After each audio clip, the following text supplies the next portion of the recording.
अस्सलाम वालेकुम, सुबह बखैर। आप देख रहे हैं सुबह का समा और मैं हूं आपके साथ मदीहा नकवी। अभी जब मैं आपसे बात करी तो इस वक्त हम देख रहे हैं कि इस्लामाबाद की आपारा मार्केट में एक दुकान में आग लगी। कपड़ों की वो मार्केट थी, कपड़ों की दुकान थी और वहाँ पे जो आग लगी वो इतनी तेज़ थी कि उसने बाकी आसपास की दुकानों को भी लपेट में ले लिया है। कल हमने कराची में भी देखा कि गुलजार हिजरी की मार्केट में आग लगी और उससे पहले हमने देखा कि कैसे अर्शी टावर में आग लगी। ये आग लगने के वाक़यात हम देख रहे हैं कि काफ़ी तेज़ी से रोनमा हो रहे हैं। इसकी रीज़न के वाले से हम बात करेंगे, लेकिन दुआ यही है कि जहाँ पर आग लगी है वहाँ पे जो लोग हैं उनका कम से कम नुकसान हो और अल्लाह पाक किसी भी किस्म के जानी नुकसान से हमें यहाँ पर बचाए।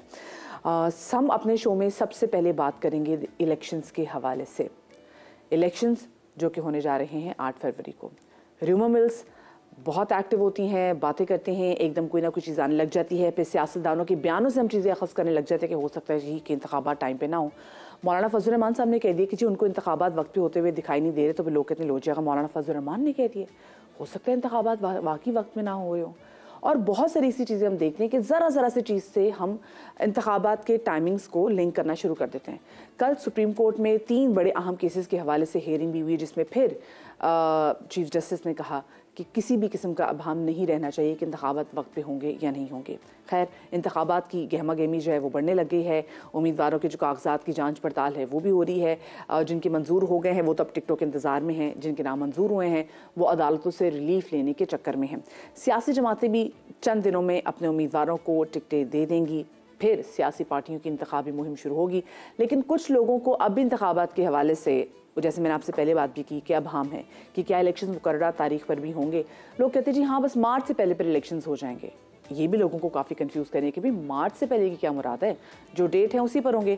खैर, तमाम तो सूरत हाल पर हम बात करेंगे। हमारे साथ मौजूद हैं पाकिस्तान के सीनियर सियासी तजियाकार और senior anchor person, senior journalist Iftikhar Ahmed साहब। उनको शामिल गुफ्तगू करेंगे। अस्सलाम वालेकुम इफ्तिखार साहब, वेरी गुड मॉर्निंग। इफ्तिखार साहब, कल हमने देखा कि सुप्रीम कोर्ट में चीफ जस्टिस उन्होंने भी कह दिया है कि किसी किस्म का अभाम नहीं रहना चाहिए। तो आप ये बताएं कि क्या कोई अभाम बाकी भी है और ये क्यों र्यूमर मिल्स जो हैं वो इतना एक्टिवली काम कर रही हैं इंतखाबात की डेट को लेके? देखिए, बात ये सादा सी बात है कि 8 फरवरी को इंतखाब होगा और ये बात सबको अब समझ लेनी चाहिए। मैं हैरान रहता हूँ उन लोगों की बातों पे। वो कहते हैं कुछ दिन के लिए इजाफा कर दो। भाई, अगर 8 फरवरी को हम 8 मार्च तक ले जाएं तो इन 30 दिनों में कौन सी ऐसी सहूलत उनके लिए पैदा हो जाएगी, मुझे ये समझ नहीं आ रही। एक ख़ास ग्रोह है जो कि इंतखाब के रास्ते में तमाम रुकावटें पैदा कर रहा है और मानता नहीं है इस बात को कि वो रुकावटें पैदा कर रहा है।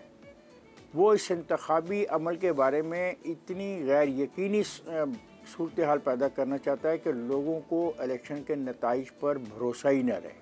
ये है सारी खेल जो खेली जा रही है इस मुल्क में। मौलाना फजल रहमान को मैं थोड़ी देर के लिए बाहर रखता हूँ इससे, क्योंकि मौलाना फजल रहमान को हकीकत में दहशत गर्दी का सामना करना पड़ रहा है। उनके उस इलाके में दहशत गर्दी के वाक़यात हो रहे हैं और अभी कल एक बहुत अफसोसनाक वाक़या वहाँ पे हुआ। ये जो हमारे बार्बर होते हैं हजाम, उन हजामों की 5 हजामों को कत्ल करके उनकी लाशों को खेतों में फेंक दिया गया और कहा गया कि इस इलाके में किसी को जो बाल कटवाने की इजाज़त नहीं है। तो वाकई वहाँ पे इस किस्म की सूरत हाल देखने में आ रही है कि जो तशवीशनाक है। लेकिन मैं नहीं समझता बाकी मुल्क में कोई ऐसी वजह है कि जिसकी वजह से हम इंतखाबात के मुलतवी करने की बात सोचें भी। पर ये बात करने का मकसद क्या है? ये बात करने का मकसद है कि लोगों के जहनों में उलझन पैदा की जाए और उनको समझाने की कोशिश की जाए कि वो इलेक्शन के प्रोसेस से दूर रहें। ये इंतखाब बहुत ज़रूरी इसलिए भी है कि जो गैर मुल्की अदारे हैं जिन्होंने हमें फंडिंग करनी है, वो ये कहते हैं कि आप पहले अपने मुल्क में इंतखाबात करवाएं और वहाँ पे एक सियासी ढांचा लेके आएँ। जब सियासी ढांचा वहाँ पे आ जाएगा तो तब हम आपकी ये इमदाद है, ये जो ग्रांट है, ये जो कर्ज़ है, हम तब देंगे। अब उनकी एक शर्त है, अब बड़ी मैं समझता हूँ इस हद तक जेन्युइन है कि कोई भी आदमी सरमायाकारी उसी इलाके में करेगा जहाँ पे सुकून हो, जहाँ पे ख़राबी ना हो। तो 8 को इलेक्शन होने दें, मार्च में गवर्नमेंट फॉर्म हो जाएगी, उसके बाद मामलात आगे चलेंगे। अब जो लोग इस सिलेक्शन के प्रोसेस में शामिल नहीं होना चाहते, खास ग्रुप है जो कि इस तरह की जो र्यूमर्स है वो फैला रहे हैं, वो चाह रहे हैं कि इंतखाबात जो हैं वो कहीं ना कहीं वक्त पे ना हो। क्या ये वही खास ग्रुप है जो कि पहले चाह रहा था कि जो इंतखाबात वक्त पर हो जाएं, और अब उनकी कोशिश है कि किसी ना किसी तरीके से इंतखाबात थोड़े से डिले हो जाएं, क्योंकि शायद उनको लगता है कि किसी किस्म का रिलीफ मिल सकता है और डिले से उनको फ़ायदा हो सकता है और वो किसी की सियासी बका कायम कर सकते हैं? निशानदेही नहीं, मदिया आपने बिल्कुल सही बात की है। ये वही दोस्त हैं। मुझे उनकी बात समझ नहीं आ रही है। पहले तो उन्होंने एक शोर मचाया कि हर आदमी से कागज़ छीन लिए गए, और जब हमने हतमी तौर पे देखा और आज 3 को जब शुरू करेंगे, ट्रिब्यूनल में जाएंगे पटिशन्स लेके अपने कागजात के हवाले से, तो आपको साफ नज़र आ जाएगा कि कितने लोगों से कागजात छीने गए और कितने लोगों के कागजात इस बिना पे मुस्तरद हुए कि उनके कागजात कानूनी तौर पे दुरुस्त तौर पे भरे नहीं गए थे। उसमें कोई ना कोई गलती थी, कोई ना कोई ऐसी चीज़ थी जिसके बिना पे उनको कहा गया कि आप जाएं, हम आपके कागजात को तस्लीम नहीं करते। तो उस वक़्त लोगों को समझ आ जाएगी कि हुआ क्या। एक तरफ ये है, एक तरफ वो लोग हैं जिनको एब्सकॉन्डर डिक्लेयर कर दिया गया है। जब आपको एब्सकॉन्डर डिक्लेयर कर दिया जाता है तो आप ना तो पेश होते हैं ख़ुद, ना आप आ सकते हैं। आपकी जायदादों को ज़ब्ती करने का फ़ैसला कर लिया गया कि आपकी जायदादें ज़ब्त कर ली जाए।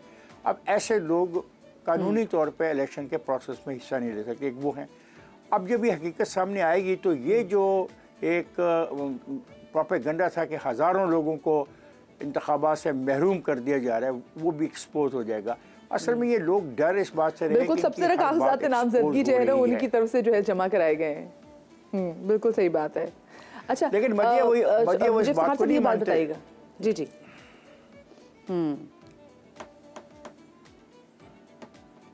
इफ्तिखार साहब आप बोलिए, मैं सुन रहा हूँ। जी जी, अच्छा सवाल मेरा ये साहब, अभी हम स्पेसिफिकली अच्छा थोड़े से डिलेस की वजह से थोड़ी बहुत प्रॉब्लम हो जाती है। इफ्तिखार साहब, ये जो हम मुख्तलिफ जमातें के, अब देखें 1 महीना हार्डली रह गया है तमाम तो पॉलिटिकल पार्टीज़ के पास, उसके बावजूद हम देख रहे हैं कि किसी भी पार्टी का जो इंतखाबी मंशूर है वो खुल के सामने नहीं आया। वो तुमने देखा कि मोहतरमा बेनज़ीर भुट्टो शहीद की जब बरसी थी उसके मौके पर बिलावल भुट्टो ज़रदारी ने पार्टी का कुछ जो 10 नुकाती मंशूर जो वो सामने रख दिया, लेकिन उसके अलावा हमने किसी भी पार्टी का मंशूर नहीं देखा जो सामने आया हो। मैं आपसे इत्तेफाक करता हूँ, और वो 10 निकात जो है वो मंशूर तो नहीं है, वो तो ऐसे बुलेट पॉइंट्स हैं। मतलब उनकी तशरीह करनी पड़ेगी ना, हर बुलेट पॉइंट्स की तशरीह करनी पड़ेगी। गालिबन पाकिस्तान मुस्लिम लीग नून जो है ये 15 तारीख को बाकायदा तौर पे अपने मंशूर का ऐलान करने वाली है। बाकी पार्टियां जो हैं कब मंशूर का ऐलान करती हैं वो हम देखेंगे। और ये बहुत अहम सवाल आपने उठाया कि मंशूर के बग़ैर लोगों के लिए काफ़ी मुश्किल है कि वो वोट किसको दें और क्यों दें। एक तो जज्बाती वाबस्तगी होती है सियासी जमातों के साथ, और कुछ लोग होते हैं जो फेंस के ऊपर बैठे होते हैं और वो ये तय करते हैं कि कौन बेहतर प्रोग्राम उनकी बेहतरी के लिए देता है, तो तब जाके अपने वोट का हक़ इस्तेमाल करते हैं। मेरा ख्याल है बहुत देर कर रहे हैं सियासी पार्टियाँ, वक्त बहुत कम है और उनको बहुत पहले अपने ऐसा लगता है कि कहीं ना कहीं ये पार्टीज भी कंफ्यूज थी कि शायद पता नहीं इलेक्शन टाइम पे होंगे कि नहीं होंगे। आप ये भी कह सकते हो, और अगर ऐसा है तो ये अफसोसनाक बात है। अगर पाकिस्तान की बड़ी सियासी जमातों को इस बात पे यकीन नहीं था कि इलेक्शन वक्त पे होंगे तो ये अफसोसनाक रवैया उनका, और मैं समझता हूँ ये गैर सियासी अप्रोच है। क्योंकि जब तक आप अपना मंशूर नहीं देते तो ये मौका ही नहीं मिलता कि मैं आप में और दूसरे में फ़र्क क्या महसूस करूँ। मैं देखूँ कि ए जो है वो रोज़गार के ज़राए के लिए मेरे आगे क्या तरीक़ाकार पेश करता है और बी क्या पेश करता है, फिर ही मैं फ़ैसला कर पाऊँगा ना कि कौन बेहतर मेरे लिए प्रोपोजिशन लेके आ रहा है मेरी बेहतरी के लिए, तब मैं अपने वोट का हक़ इस्तेमाल करूँगा। मुझे अफसोस है कि ये जो सियासी जमातों का रवैया है ये मुनासिब नहीं है। इनको मंशूर बहुत पहले दे देना चाहिए था ताकि मुल्क में डिबेट होती, टेलीविज़न पे डिबेट होती, लोग अपने घरों में बैठ के बहस करते और सोचते कि किसको वोट देना है और क्यों वोट देना है। तो ये ऑप्शन ये ऑप्शन उन्होंने हमसे छीन लिया है और गलती की। पंजाबी कहते हैं ना हबड़ दबड़ वाली सिचुएशन, और आपने बिल्कुल सही बात की। मतलब डिबेट होना बहुत ज़्यादा ज़रूरी थी कि आप उनसे पूछें कि अच्छा भाई आपकी मुआशी पॉलिसी क्या है, क्योंकि मुआशी पॉलिसी का मजबूत होना, कोई भी पॉलिटिकल पार्टी है, सबसे पहले तो ये देखना है कि उनकी मुआशी जो पॉलिसीज़ हैं वो कितनी मजबूत हैं और वो कितनी लॉन्ग टर्म होंगी मुल्क के लिए। तो लेकिन वो अभी तक कोई चीज़ सामने नहीं आई। कल मैं ज़रा हमने सुप्रीम कोर्ट में कल 3 अहम मामलात के हवाले से भी जो केस थे उनकी समाअत भी हुई है, जिसमें से 62F के हवाले से मैं बात करूँ तो उसमें चीफ जस्टिस के बहुत अहम रिमार्क्स हैं जो सामने आए हैं। वो ये कि जी सादिक और अमीन के अल्फाज कोई मुसलमान अपने बोलने के लिए तसव्वुर ही नहीं कर सकता, और उसी पे हम देखते हैं कि जी अगर किसी के साथ ये सादिक और अमीन लग जाए तो फिर वो बाद में उसको किस तरीके से पीटते भी हैं, वो उनका एक मार्केटिंग टूल भी बन जाता है समहाउ वेरी अनफॉर्चुनेटली। तो आपको लगता है कि ये इस तरह की जो टर्म्स हैं, वैसे वो पहले भी हम बात करते थे, आज की बात नहीं है, कि ये किसी भी शख्स के लिए इस्तेमाल होने चाहिए?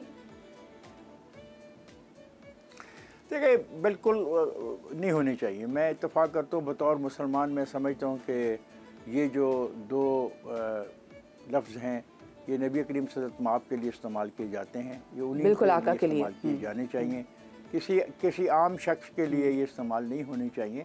और ये बात मैं कहना चाहूँगा कि ये आखिरकार हुआ क्या, 62 और 63 में जो आइन के आर्टिकल्स हैं इनमें जो ये तरमीम है ये ज़ियाउल हक़ के दौर में हुई। जो ओरिजिनल कॉन्स्टिट्यूशन ऑफ पाकिस्तान है 1973 का, अगर आप उसको सामने रख के देखें तो उसमें 62 और 63 का जो क्लासेस हैं उसमें ये चीज़ें शामिल नहीं थी। ये तो उस वक्त शामिल की गई जब एक आमिर इस मुल्क में आया और उसने कहा कि मैं यहाँ पे एक ख़ास किस्म का निज़ाम लाना चाहता हूँ। उस निज़ाम के लिए ये चीज़ें शामिल की गई, और इसमें कुछ चीज़ें तो ऐसी हैं जिसमें हमारे में से कोई आम आदमी भी उन शराइत पे पूरा नहीं उतर सकता जिनका तज़किरा यहाँ पे क्वालिफ़िकेशन और डिसक्वालिफ़िकेशन में किया गया। क्वालिफ़िकेशन के अंदर ऐसी सी चीज़ें जिसपे मैं समझता हूँ कि हम जो पूरा मुल्क में अगर उसके ऊपर लोगों को ईमानदारी से कहा जाए कि हल्फन वो बताएं कि उनमें कितने लोग हैं कि जो उस पूरी शर्त पे उतरते हैं, तो मेरा ख्याल है हार्डली 1 या 2% लोग भी नहीं होंगे। तो वो जानबूझ के वो क्लासेस डाले गए आइन के अंदर, और अब ये मसला बहुत अहमियत अख्तियार कर गया है। देखते हैं कि फ़ैसला क्या किया जाता है, और एक सियासी पार्टी फिर सुप्रीम कोर्ट के प्लेटफॉर्म को अपने सियासी मकासद के लिए इस्तेमाल करती हुई साफ नज़र आ रही है।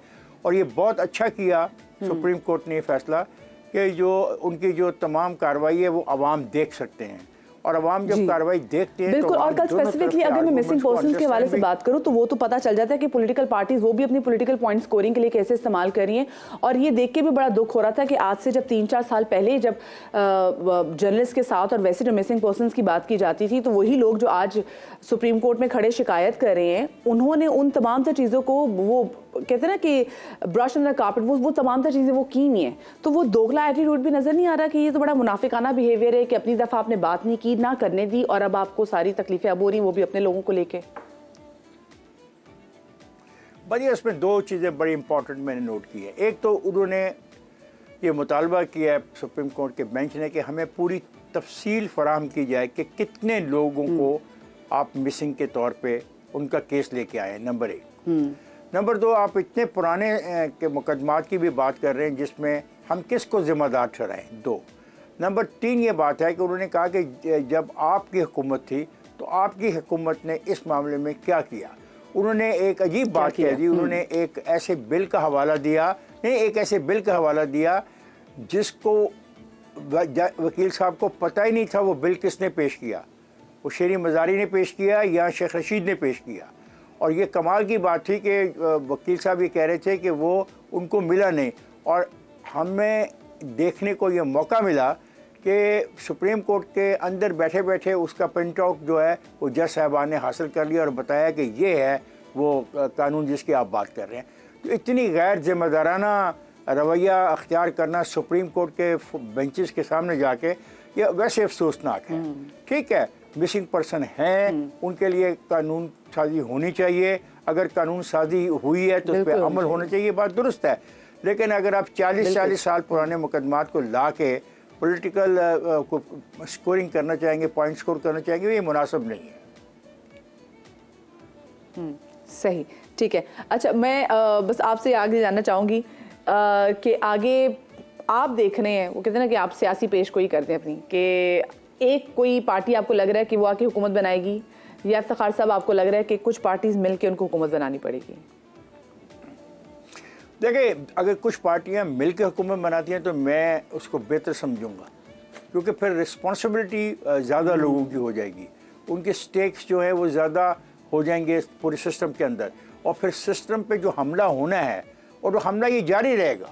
अफसोस की बात है कि इस वक्त रियासत के ख़िलाफ़ कार्रवाई हो रही है, लोग रियासत को तबाह करने के लिए अपने काम कर रहे हैं। ये कुछ सियासी पार्टियों के ख़िलाफ़ बात नहीं हो रही, अब लोग रियासत की बुनियाद के ख़िलाफ़ ही काम करना शुरू कर रहे हैं। आपके जो वाक़यात हो रहे हैं, दहशत गर्दी के वाक़यात हो रहे हैं, जो दूसरे वाक़यात हो रहे हैं जिनको सियासी रंग तो दिया जा रहा है लेकिन वो सियासी वाक़यात नहीं है। वो मकसद ये है कि आप अगर रियासत को कमज़ोर करना चाहें तो ये तो फिर मुनासिब नहीं।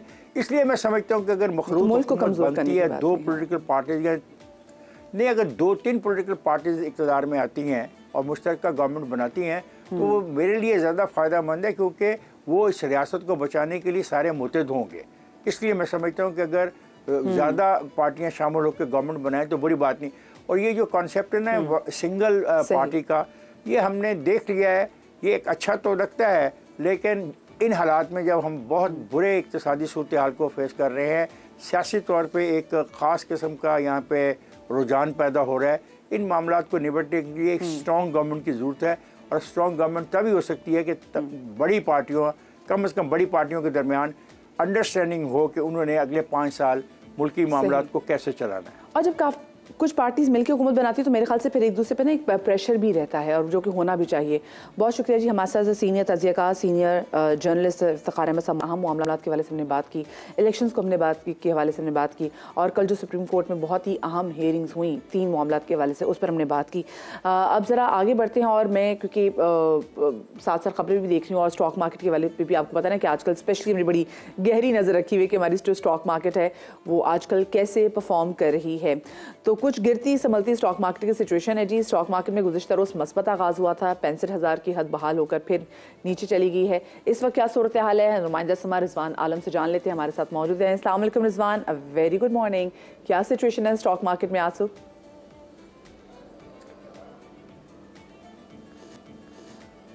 मदिया वालेकुम अस्सलाम।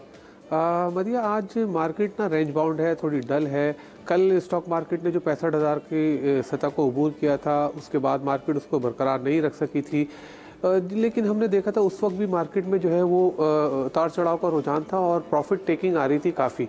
तो आज भी ये चीज़ प्रिवेल कर रही है स्टॉक मार्केट में। स्टॉक मार्केट में आज को के मजबूत आगाज़ हुआ, लेकिन मार्केट थोड़ी देर में जो है मनफी जोन में चली गई थी। 130 पॉइंट्स की मंदी भी हुई थी सुबह, लेकिन उसके बाद मार्केट ने 288 पॉइंट्स का जो है वो अपसर्ज भी दिखाया मार्केट में। और उसके साथ साथ मार्केट अभी भी उतार चढ़ाव के रुझान के साथ है। कुछ सेक्टर्स में ख़रीदारी हम देखते हैं कि वहाँ आ रही है, जैसे ऑयल एंड गैस सेक्टर है वो अभी भी बुलिश है, उसमें सरमायाकार काफ़ी पॉजिटिव है, नई पोजीशंस लेते हुए नजर आते हैं। लेकिन कुछ सेक्टर्स में जो है फ़रोख्त का दबाव भी है। साइड आइटम्स जो है वो मार्केट में आजकल नहीं चल रहे हैं, उसमें फ़रोख्त का दबाव देखा जा रहा है। बात यह है भैया मदिया कि जब नया साल शुरू होता है तो चाहे वो मुल्की मालियाती इदारे हों, गैर मुल्की मालियाती इदारे हों, सरमायाकार हो, इंडिविजुअल सरमायाकार हो, ये सब मिलके ब्रोकर्स वगैरह भी ये थोड़ा सा हालात को जो है वॉच करते हैं कि देखें नया साल है, अब किस तरह की फ़िज़ा बन रही है मार्केट के लिए। वैसे तो बुनियादी तौर पे मैं आपको बताऊं तो माशी ख़बरें तो अच्छी हैं मार्केट के लिए, ऐसे कोई मनफी ख़बर नहीं है स्टॉक मार्केट के लिए। लेकिन ये जो इंतख़ाबात आ रहे हैं अब आगे फरवरी में, और ये साथ साथ जो हेयरिंग्स हो रही हैं मुख्तलिफ़ अदालतों में, जो मुकदमात होते हैं, उनका हम देखते हैं कि इम्पैक्ट जो है नफ्सियाती पड़ता है स्टॉक मार्केट पर, और थोड़ा सा सरमायाकार घबराता है।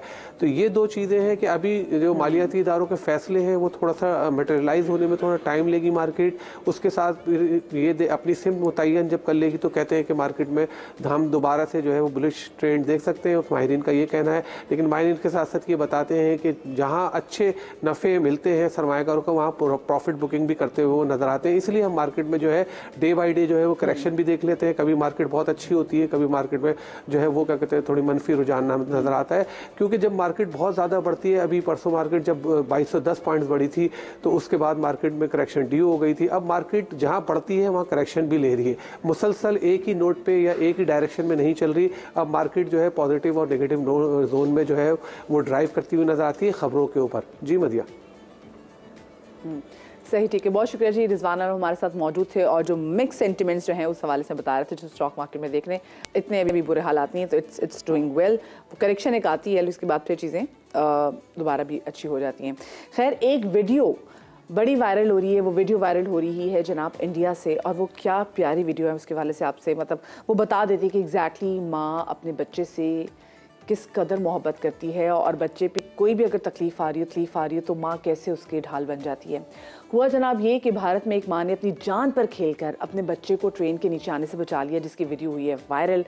हुआ ये कि ट्रेन स्टेशन पर आई थी, मुसाफिर ट्रेन पर चढ़ने के लिए दौड़े और इसी दौरान धक्का लगने से बच्चा ट्रेन की पटरी के करीब जा गिरा, जिसे बचाने के लिए माँ भी पटरी पर कूदी और फिर बच्चे के ऊपर लेट गई। ट्रेन ऊपर से गुजर गई, लेकिन खुशकिस्मती से माँ और बच्चा जो है वो दोनों ही महफूज रहे। ये माँ ये जो बच्चों के लिए अपनी जान की परवाह भी नहीं करती, और अल्लाह सबकी माँओं को सलामत रखे।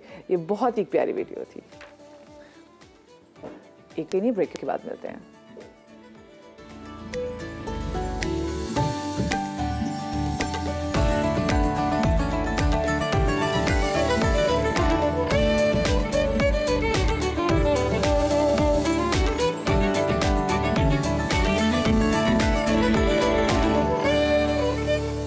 Welcome back after the break. शहर कायद की बात कर लें जो किसी से भी पीछे नहीं है। कराची ने आलूदगी में भी दुनिया को पीछे छोड़ दिया है। कल के दिन कराची आलूदा तरीन शहरों की फहरिस्त में सबसे नंबर पे था, ऊपर वाले नंबर पे था।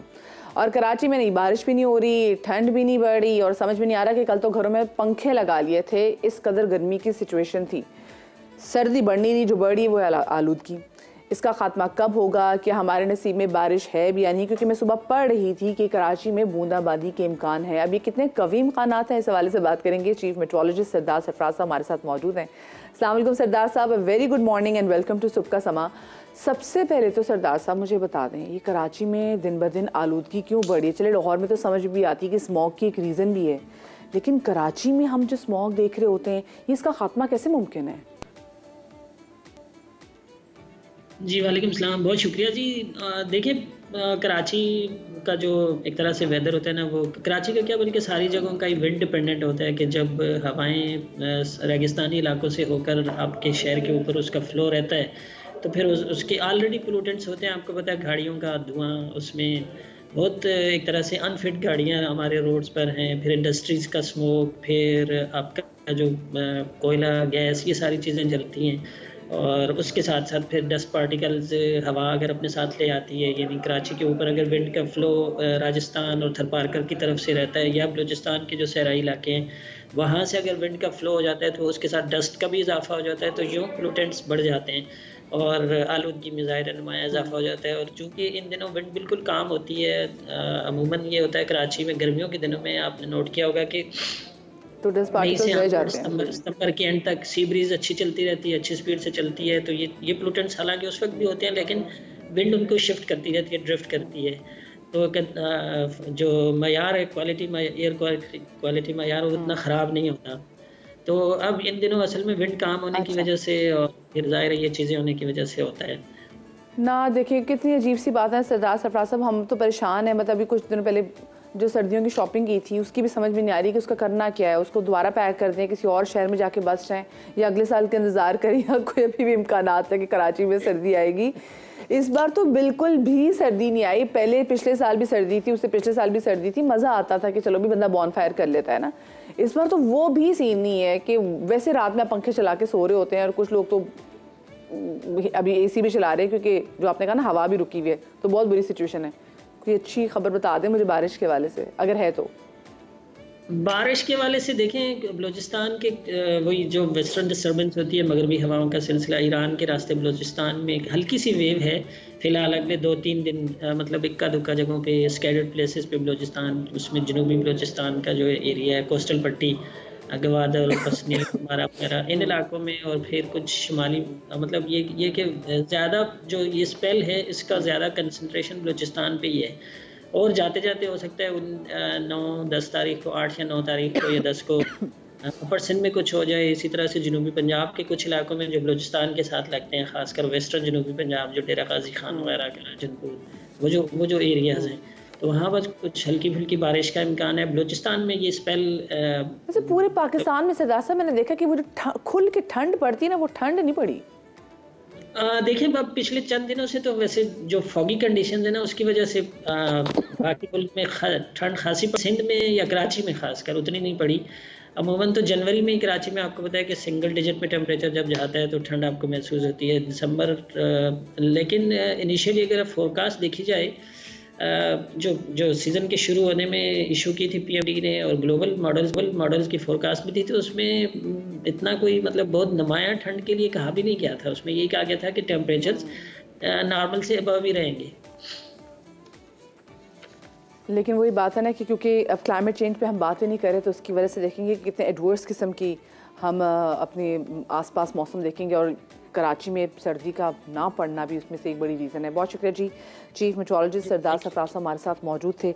अब आगे बढ़ते एक के हवाले से बात करेंगे। कराची में हमें समझ में नहीं आती लोगों को कि अगर आपने न्यू ईयर को सेलिब्रेट करना है, जाने वाले साल को आपने अगर गुड बाय कहना है और आने वाले साल को आपने वेलकम कहना है, तो उसके लिए अच्छा तरीका क्या होता है?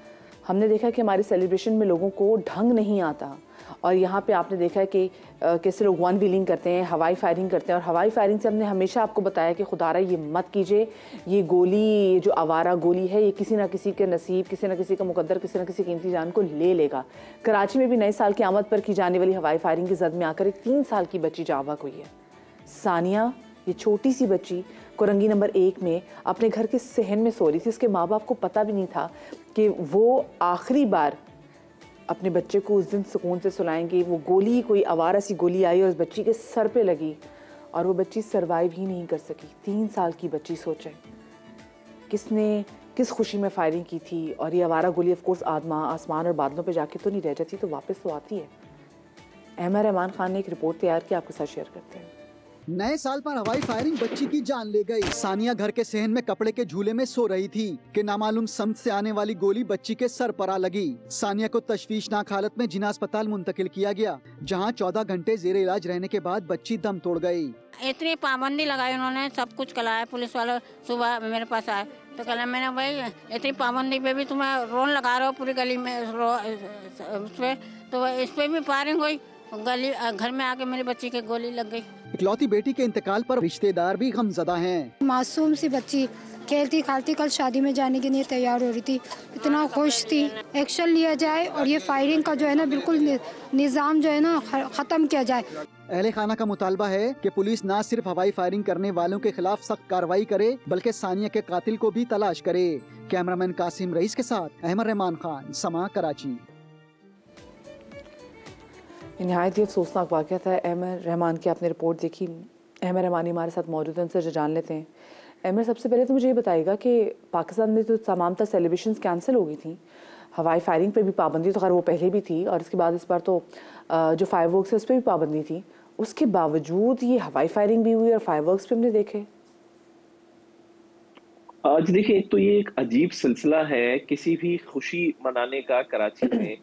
हम ये देखते हैं कि चाहे शादी की तकरीब हो या फिर न्यू ईयर नाइट हो, हवाई फायरिंग कर ली जाती है। पाकिस्तान मैच जीत जाए क्रिकेट का तो हवाई फायरिंग हो रही है। तो ये एक अजीब सा कल्चर शुरू हो गया है कि हवाई फायरिंग की जाती है, और हम ये नहीं सोचते कि हमारी खुशी में की जाने वाली वो हवाई फायरिंग किसी की जान ले सकती है।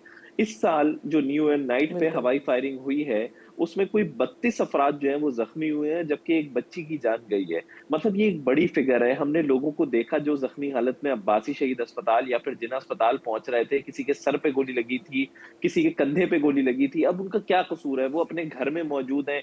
उनमें से बेशतर लोग तो वो थे जो अपने घर के सहन में खड़े हुए थे या घर के बाहर खड़े हुए सिर्फ जो है वो कोई मनाजिर देख रहे थे, या फिर जो है वो किसी दोस्त के साथ खड़े हुए थे। ऐसी चीजें थी उनके साथ, और वो बस एक अंधी गोली का शिकार हुए और जख्मी हो गए।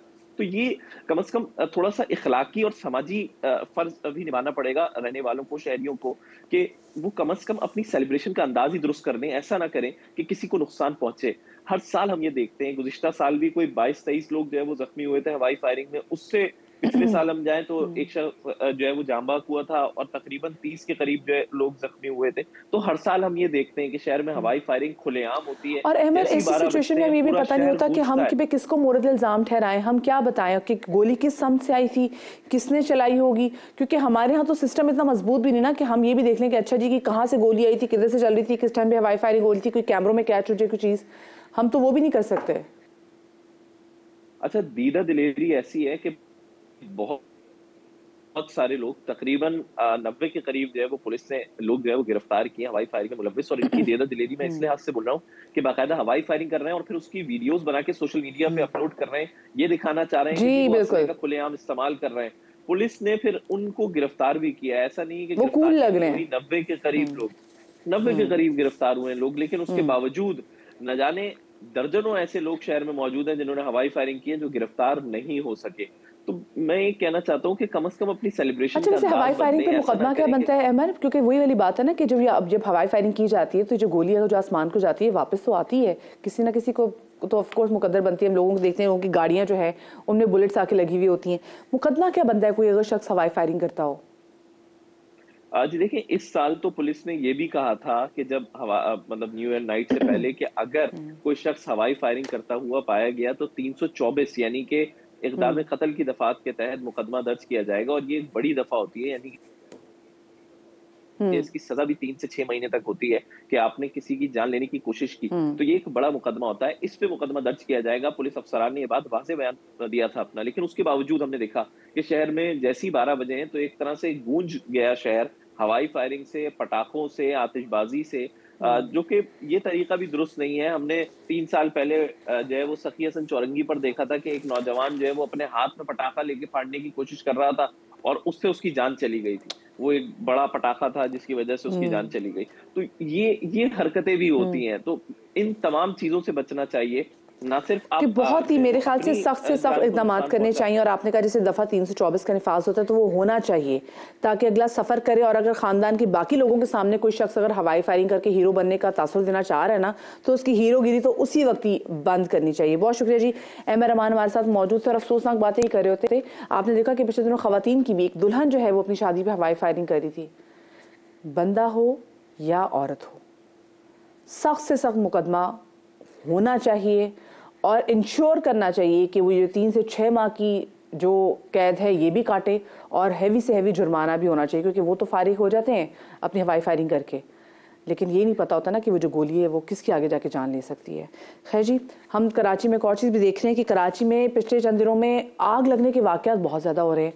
गुज़िश्ता रोज़ भी गुलजार हिजरी में खाली प्लॉट में कायम फर्नीचर की एक पुरानी मार्केट थी, उसमें आग लगी और फायर ब्रिगेड की 8 गाड़ियों की मदद से आग बुझा भी दी गई। मुतासर जो दुकानदार है वो कहते हैं कि जी फायर ब्रिगेड देर से आई इसलिए आग फैल गई। और इसी वाले से बात करेंगे सोहराब गोट के फायर ऑफिसर मोहम्मद मेराज खान, उनको शामिल गुफ्तगू करेंगे। मेराज साहब बहुत शुक्रिया आपके वक्त का।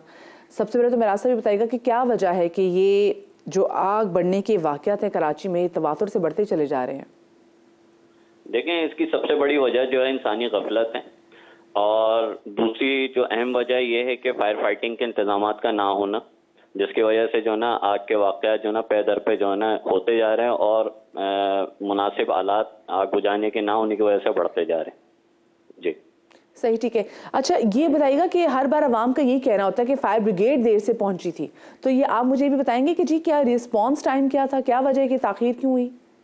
देखें, फायर ब्रिगेड लेट नहीं पहुंचती है, ये हमारी एसओपी का हिस्सा है कि विदिन 2-3 मिनट्स जो है ना हमने अपनी फायर टेंडर को जो ना आउट करनी होती है मुतासरा जगह पर। इसमें जो अहम वजह है वो ये है कि आवाम का फायर ब्रिगेड के जो नियरेस्ट जो स्टेशन हैं उनके नंबर का ना जानना, ये एक सबसे अहम वजह होती है। वो डिफरेंट नंबर पे 1518, 118 इस तरह की जो है ना वो एम्बुलेंसेस वगैरह सर्विस पे वो कॉल कर देते हैं, जिसकी वजह से फायर कॉल्स जो है वो राउट होके आती है। तो ये जो टाइम होता है जिसकी वजह से जो है ना ये टाइम ज़्यादा बढ़ जाता, यानी टाइम का स्पैन बढ़ जाता है और वहाँ पे जो है ना वो आग की नौयत जो है ना वो बढ़ जाती है। ये सबसे बड़ा रीज़न है इसका। यानी कि आप कहते हैं कि अगर आपको बर वक्त कॉल कर दी जाए तो आप लोगों के पास फिर कितना टाइम होता है, कि आपका रिस्पॉन्स टाइम क्या होता है, आप कितनी देर में पहुँचते हैं? देखिए, हमें अगर बर वक्त कॉल कर दी जाए विदिन 2-3 मिनट्स जो है हमारी फायर टेंडर आउट हो जाती है मुतासरा वजह पे। दूसरा जो सबसे जो अहम जो वजह बनती है वो हमारे जो ट्रैफिक का जो रश होता है उसमें लोग जो है वो फायर ब्रिगेड आ रही होती है, एम्बुलेंसेज आ रही होती हैं, उसका जो है ना वो रास्ता जो है ना वो नहीं दे पाते रश की वजह से, या वो उस जो है ना कॉशंस को नहीं समझते कि अपनी गाड़ी को लेफ्ट रखना है या राइट रखना, ये इसका भी जो है ना एक रीजन। ये वैसे ये हमारे अलमियों में तो बहुत सारी चीज़ें जो है, हमारे हादसात में बहुत सारे जो है फैक्टर्स उनका हाथ होता है।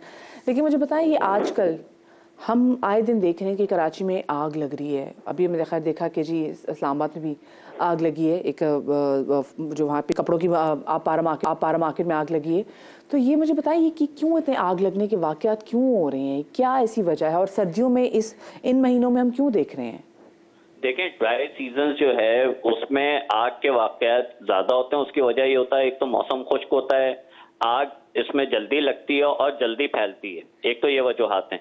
दूसरा जो आपका जो सवाल था कि लगने की वजूहात क्या है, देखें लगने की सबसे अहम वजह यही इंसानी गफलत होती है, और दूसरी जो वजह बनती है वो इर्द गिर्द के हालात होते हैं, यानी जो शॉप्स हो गई या मार्केट हो गई, वहाँ पे इस तरह की जो है ना उन्होंने फॉल सीलिंग्स वगैरह या इस तरह की जो है ना चीज़ें होती हैं जिससे आग जो है ना फौरी ट्रांसमिट होती है, या इनका जो एयर कंडीशनिंग सिस्टम जो होता है सेंट्रली, वो थ्रू डक्टिंग जो है ना आग जो है ना तेजी से फैलती है। अब वहाँ पे जो वजह जो बनती है कि अगर आग को टाइमली कंट्रोल कर लिया जाए तो आग जो है ना फैलने से रुक सकती है, लेकिन वजह यही होती है कि वहाँ पे फायर फाइटिंग के कोई निज़ाम नहीं होता है, smoke detectors, early warning system जो होता है, स्मोक डिटेक्टर वगैरह वो नहीं होते वहाँ पे इस तरह के। और मेरे ख्याल से फिर ये लिंक भी होना चाहिए, जो स्मोक डिटेक्टर्स होना, फिर इनका सिस्टम बिल्कुल लिंक्ड होना चाहिए कि जैसे खुदा ना खासा ऐसी कोई चीज़ होती भी है तो डायरेक्ट सिस्टम के थ्रू आपको कॉल चली जाए, ताकि ये भी शिकायत ना हो लोग से कि लोग कहेंगे जी फायर ब्रिगेड की जो गाड़ी है वो देर से पहुंची थी। बहुत शुक्रिया जी, हमारे साथ महराज खान साहब मौजूद थे और हम बात करते हैं कराची में जो दिन ब दिन आग बढ़ने के वाक़े, लोग भी थोड़ा ख्याल किया करें।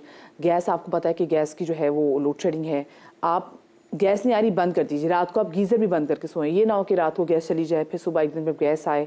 एक तो उसकी स्मेल से भी आपको पता है कि इंसानी जान जो है वो जा सकती है, और फिर खुदा न खास्ता ज़रा सी भी आग से सब कुछ तबाह हो सकता है। खैर जी, मुझे ब्रेक पर जाना है, लेकिन ब्रेक पर जाने से पहले ज़रा मैं थोड़ा बहुत आपका मूड चेंज कर दूं। आजकल हम देख रहे हैं जी सोशल मीडिया पर एक शादी का बहुत ज़रा चर्चा हो रहा है। एक शादी जो है वो बहुत ज़्यादा उसके वाले से बात हो रही है। हमारी बहुत ही प्यारी एक्ट्रेस है एमन सलीम, उनकी जनाब शादी की पिक्चर्स और उनकी कुछ वीडियो सामने आई, तो थोड़ा हम आपके साथ भी शेयर करते चलें, क्योंकि लोग इसके बारे में काफ़ी कमेंट भी कर रहे हैं। और एमन बहुत ही प्यारी एक्ट्रेस भी हैं, और एमन अपनी शादी पे बहुत ही प्यारी लग भी रही थी। उनकी ड्रेसेस भी जो हैं वो बड़े मशहूर हो रहे हैं जनाब के। उन्होंने इंडियन जो हैं वो डिज़ाइनर्स के कपड़े भी पहने हैं, उन्होंने मनीष मल्होत्रा का ड्रेस भी पहना है, उन्होंने देन गौरव गुप्ता का भी जो है वो ड्रेस पहना था अपनी इंगेजमेंट पे। छोटी से मैं ब्रेक ले रही हूँ, ब्रेक के बाद वापस जाइएगा।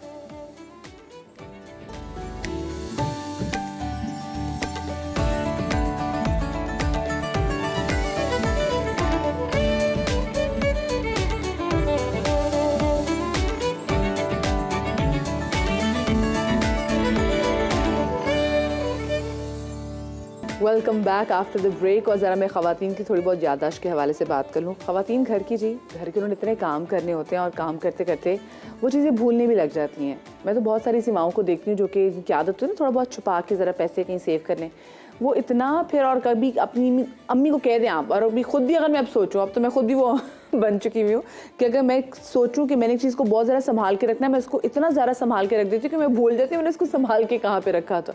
तो ये तो सिचुएशन होती है। लेकिन फिर घर में एक होता है ऑपरेशन क्लीन अप। जब ऑपरेशन क्लीन अप आप कर रहे हैं और किसी बैग में से आपको 500-1000 रुपये का नोट मिल जाए, तो आपको कितनी खुशी होती है ना कि हाय देखो इसे 500 का नोट पड़ा था, 1000 रुपये का नोट पड़ा था, ऐसा लगता है किसी ने आपको, कुदरत ने आपको तोहफा दे दिया हो। लेकिन आप सोचें ऐसे ही आप चीज़ें ढूंढ रहे हो और उसके बाद आपको कोई लॉटरी की टिकट मिल जाए, just imagine, just looking like a wow, वो वाली सिचुएशन हो जाएगी। जर्मनी में खातून को अपने घर की सफाई के दौरान तकरीबन 3 साल पुराने लॉटरी के टिकट मिले, और उस टिकट ने खातून को $1,10,000 का नाम जितवा दिया। $1,10,000 का नाम। सोचें, ऐसी किस्मत अल्लाह सबकी करे। और मेरे ख्याल से तमाम तर ख़वातीन को, आज वैसे भी तमाम तर ख़वातीन के बंदों को भी घर की सफाई में ज़रा बढ़ चढ़ के हिस्सा लेना चाहिए, और करें अपने घर की सफाई, देखें कहीं ऐसी पुरानी जगहों से कोई चीज़ मिल तो नहीं जाती उनको। खैर जी, मैं भी ज़रा पुरानी जगहों से ढूंढने की कोशिश करी, लेकिन जीत जो कि हमारी खो गई है, और ये जीत वो जो कि पाकिस्तानी क्रिकेट टीम को मिल ही नहीं रही। पाकिस्तान और ऑस्ट्रेलिया के दरमियान आपको पता है कि तीसरा और आखिरी टेस्ट सिडनी में जारी है। पाकिस्तान की बैटिंग लाइन फिर लड़खड़ा गई है। 262 रन पर 9 विकेटें गिर चुकी हैं। अब्दुल्ला शफीक और इंटरनेशनल टेस्ट क्रिकेट में डेब्यू करने वाले साइम अयूब बगैर कोई रन बनाए पवेलियन लौट गए हैं। कप्तान शान मसूद ने बाबर आजम पर एतमाद का इजहार किया था। बाबर आजम टीम के अहम खिलाड़ी हैं। उम्मीद है कि वो सिडनी में बड़ी इनिंग्स खेलेंगे, लेकिन बाबर इस बार भी नहीं चले। सिर्फ उन्होंने 26 रन बनाकर आउट हुए। और अगर हम खुद शान मसूद के बारे से बात भी करें तो ऑलमोस्ट तकरीबन 33 रन उन्होंने भी जोड़े।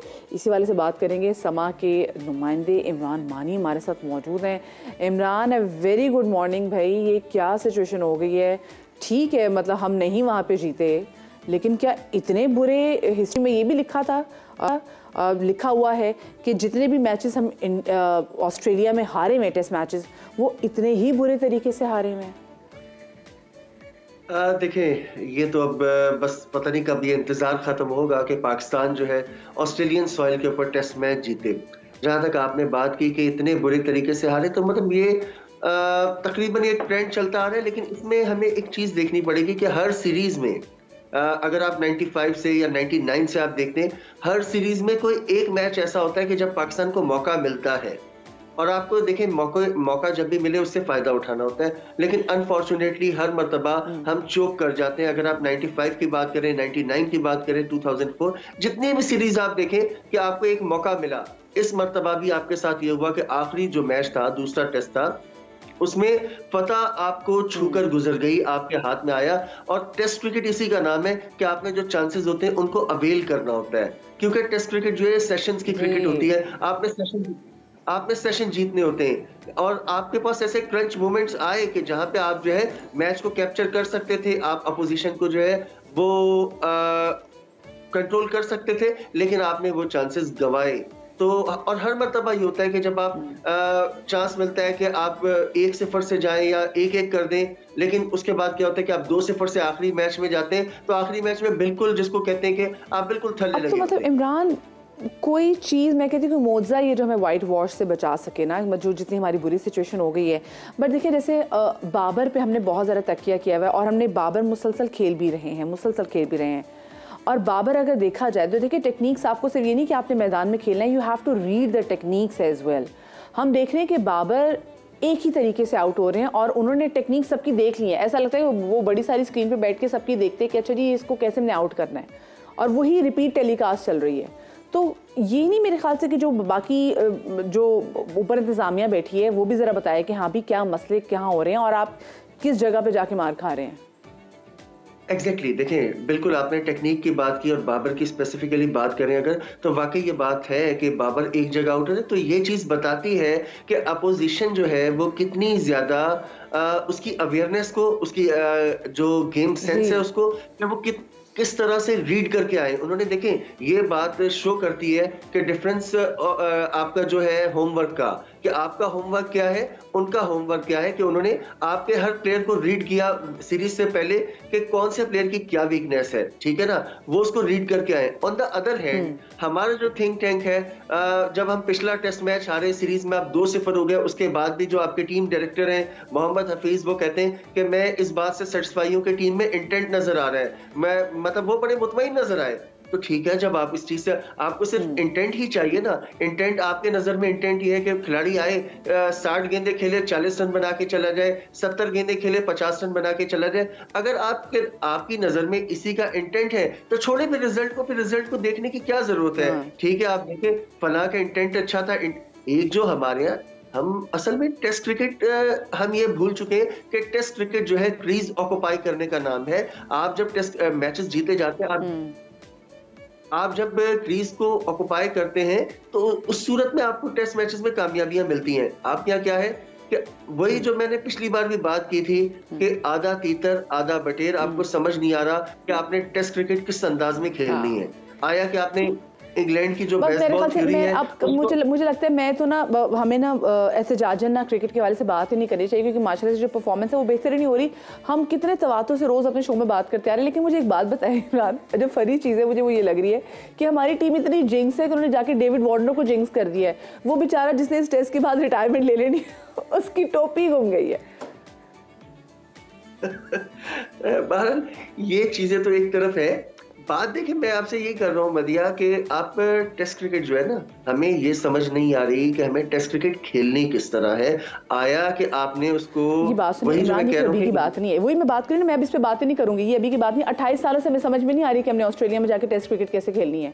हम ऐसे ही माशाल्लाह से कौम का दिल तोड़ के वापस आते हैं। और अभी तो मैं वही बात करी कि जिंक्स, हम माशाल्लाह से इतने जिंक्स चल रहे हैं, अल्लाह माफ़ करे, कि हमने जाके उसकी वो गिरा दी। ऊपर से हम मतलब हमारे जो कप्तान है वो कह रहे हैं कि जी इस पे तो प्रॉपर इन्वेस्टिगेशन डायरेक्टिव्स बैठने चाहिए। मतलब देखिए हमारे ध्यान भी किधर हैं। What is this attitude? देखिए बात यह है कि आप वही जिस तरह आपने बात की कि 28 साल से हमें समझ नहीं आ रहा, समझ सब कुछ आ रहा है। बात क्या है, देखें अब मैं बात बिल्कुल स्ट्रेट अवे करूंगा। समझ आपको सब कुछ आ रहा है कि क्या चीजें करनी है, लेकिन मसला क्या है कि हम जब तक अपनी जातियात से और चीजों को मतलब मेरिट के ऊपर नहीं देखेंगे ना। अब आप देखें, थोड़ा सा पीछे जाता हूँ कि आप वर्ल्ड कप हारे, ठीक है, हार गए, उससे पहले भी आपके मसाइल हुए। आपने एकदम क्या किया कि आपने एकदम से आपने चीजों को मतलब ऐसा लग रहा था जैसे आप वेट कर रहे हैं कि आप वर्ल्ड कप हारेंगे और ये सारी चीजों की, और हमने ये चीजें चेंज करनी है, ये देखे बगैर कि आप किन कंडीशंस में खेलने जा रहे हैं, कहां पर आपकी अपोजिशन कौन है, आपने इसके बगैर आपने सारी चीजें एकदम चेंज की। अब इसकी एग्जांपल देता हूँ। अब लोगों को बात पर ये चीज हमारे यहाँ बड़ी बुरी लग जाती है। मोहम्मद रिजवान की मैं बात करता हूँ, 2 टेस्ट आपने खिलाए, दोनों में परफॉर्म किया, ठीक है। अगर आप पहला टेस्ट भी खिलाते, 88 रन बनाए, हाँ पहला टेस्ट, अब इसमें बाज औकात लोगों को ये चीज लगती है यार सरफराज तो परफॉर्म करते हुए आ रहे थे। आप देखें, बिल्कुल सरफराज की खिदमत से किसी को इनकार नहीं है, सरफराज की अहमियत से किसी को इनकार नहीं है, उनकी फॉर्म भी बहुत अच्छी थी। बट सम टाइम आपको टेक्निकल मूव्स होती हैं और कुछ ये होता है कि आपको आउट ऑफ द बॉक्स जाके देखना पड़ता है। हमने कोई ऐसा आउट ऑफ द बॉक्स, लेकिन out of the box, even out of the box जाके भी कोई हेल्प नहीं मिली। हमने देखा है कि जिस तरीके से फ्लॉप हुई है हमारी बैटिंग लाइन भी, वो भी हमारे सामने, और नहीं समझ में आ रहा कि जी हम कौन सी टेक्निक्स रीड करें, हम क्या करें। अच्छा मुझे ये बताएं, ये अभी हम ज़रा मोहम्मद हफीज़ के वाले से बात करना चाहूँगी। ये वो तो खुद उन्होंने रिसेंटली जो टीम पे नए जो फाइन्स हैं वो भी इंट्रोड्यूस कराए हैं, खुद उन्होंने अच्छा काम किया, उन्होंने अपनी फ्लाइट ही मिस कर दी है। वो सुना किसी कॉफ़ी उसमें बैठे हुए थे और बेगम के साथ। आपको नहीं लगता कि मेरे ख्याल से ये जो फैमिली ट्रिप बन गया ना, इसको भी ज़रा कम करना चाहिए? ठीक है, प्लेयर्स जा रहे हैं, बहुत से उनकी नई भी शादियाँ भी हुई हैं, लेकिन फिर भी ध्यान थोड़ा बट जाता है। आपको नहीं वैसे लगता? नहीं, देखें बात ये कि फैमिलीज के साथ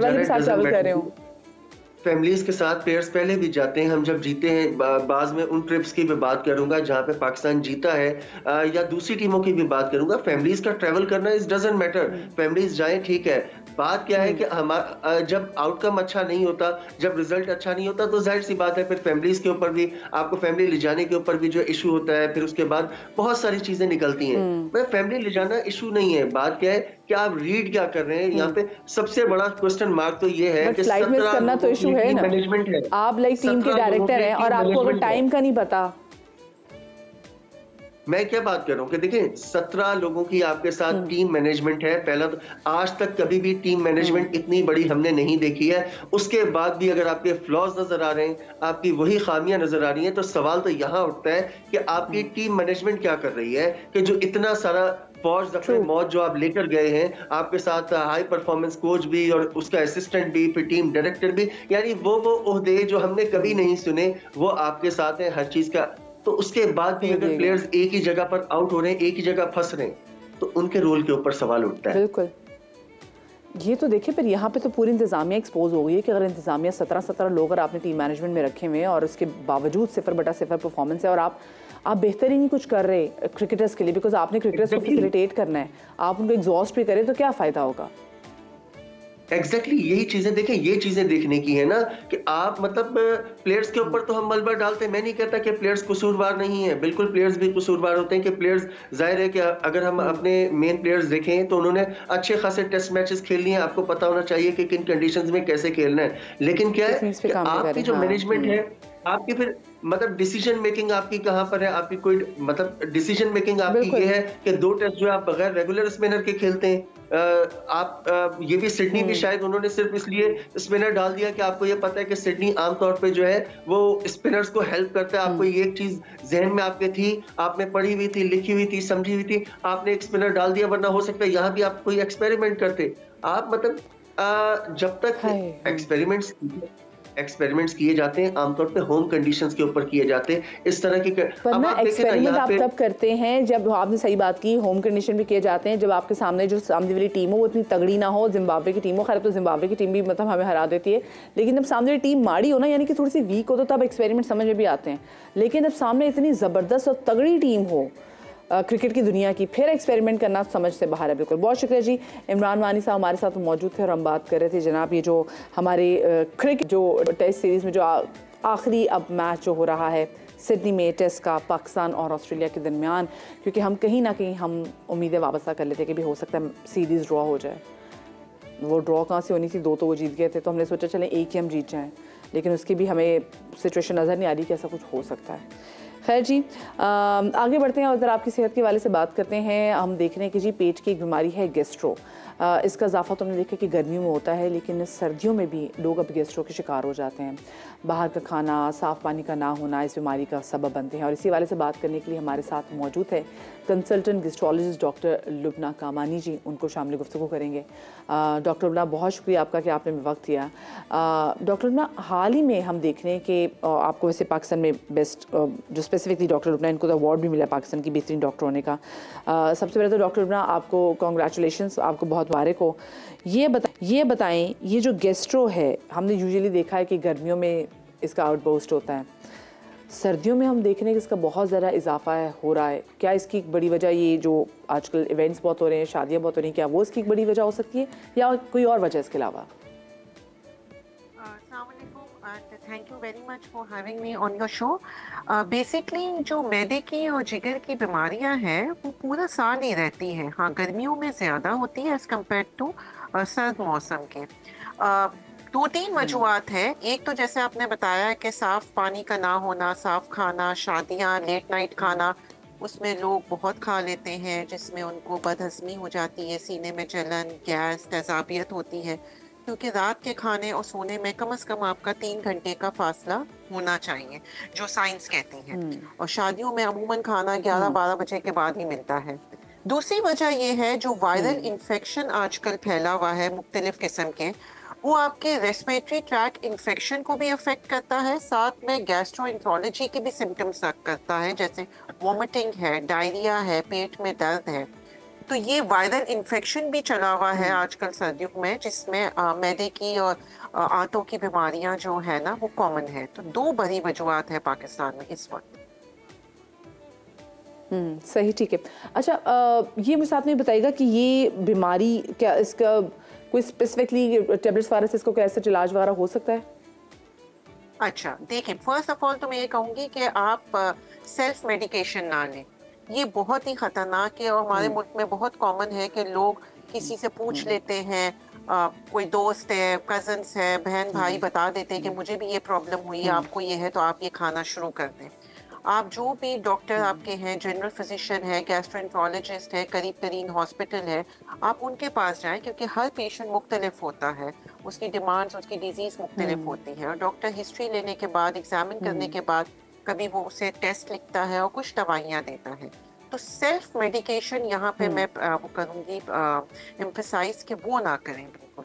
और मैदे की बहुत सारी जो है बीमारियाँ वो काबिल इलाज है, बस ये है कि लाइफस्टाइल मॉडिफिकेशन आपको करना होगा। जैसे अगर कोई स्मोकिंग करता है तो स्मोकिंग से तेज़ाबियत, मैदे के जख्म, अल्सर बहुत ज़्यादा होते हैं, तो हम उनको कहते हैं कि स्मोकिंग क्विट करें, रात को जल्दी खाएं, रात का खाना हल्का होना चाहिए, बहुत ज़्यादा मिर्चों वाला खाना या मसालेदार खाना या बहुत घी तेल वाला खाना ना खाएं जो आजकल शादियों में है, बिल्कुल अवॉइड करना चाहिए। Healthy lifestyle. जो टेबलेट और गोली का भी इसलिए पूछा था क्योंकि देखिए हमारे यहाँ जो सेल्फ मेडिकेशन का जो रिवाज है वो आपके सामने, और लोग फिर क्या करते हैं कि एक तो वैसे आपको कोई प्रॉब्लम हो रही है और उस पर हम तेज़ाबियत हो रही है, उस पर फिर हम गोलियाँ खा खा के तेज़ाबियत को और ज़्यादा बढ़ा देते हैं।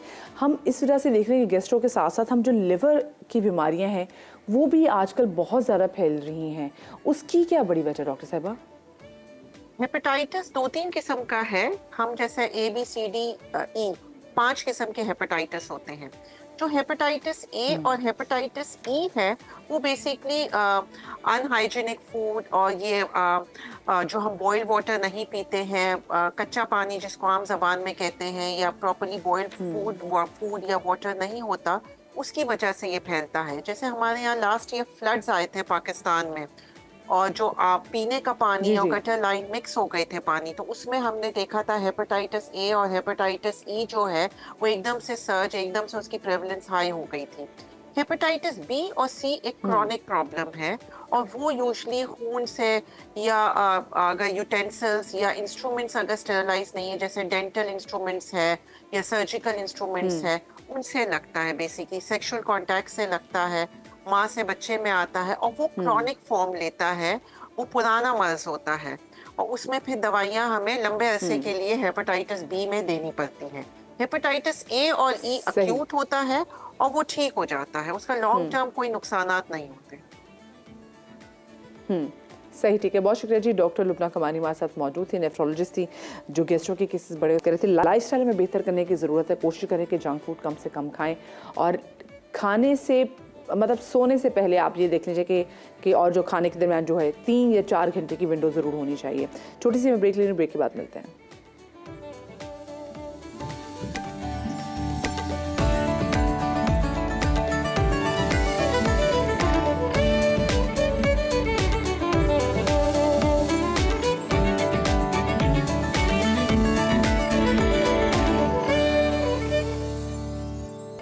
Welcome back after the break. एक नहायत ही प्रॉब्लमेटिक इशू मैं इसको कह दूँ, मैं इसको तशवीशनाक इशू कह दूँ तो शायद ज़्यादा बेहतर रहेगा, उस हवाले से मुझे बात करनी है।